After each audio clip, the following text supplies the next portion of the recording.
Et nous nous sommes penchés sur les applications concrètes de l'intelligence artificielle.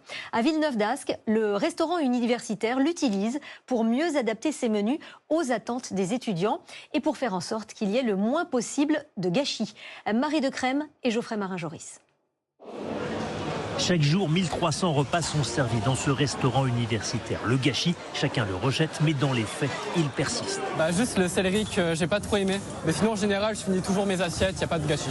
Comment réduire les restes? Depuis 2 ans, l'IA est mobilisée. À la fin du repas, chaque plateau est scruté. Là, c'est des carottes.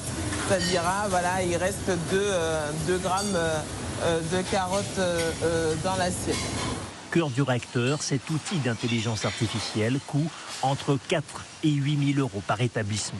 C'est une technologie d'intelligence artificielle qui va être couplée à de la 3D. C'est-à-dire qu'avec une seule photo, on est capable de reconstruire le volume de chaque aliment présent dans l'assiette et donc, à partir de ce volume, avoir le poids de chaque aliment qui est gaspillé.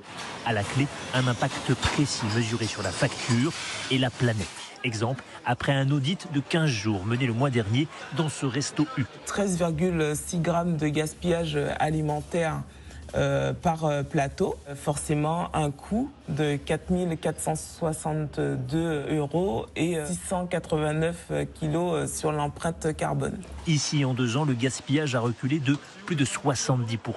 Une économie de plusieurs dizaines de milliers d'euros. Fruit d'une prise de conscience en salle. Manger correctement et ce dont on a besoin réellement, c'est bien parce que au moins ça fait que déjà, s'il y a plus de monde, il y aura moins de gâchis. Et d'une adaptation en cuisine. Si à la fin je jette, imaginons 5 kilos de courgettes, je sais que la prochaine fois je ferai 75 kilos de courgettes et je travaillerai en flux tendu pour moins perdre justement.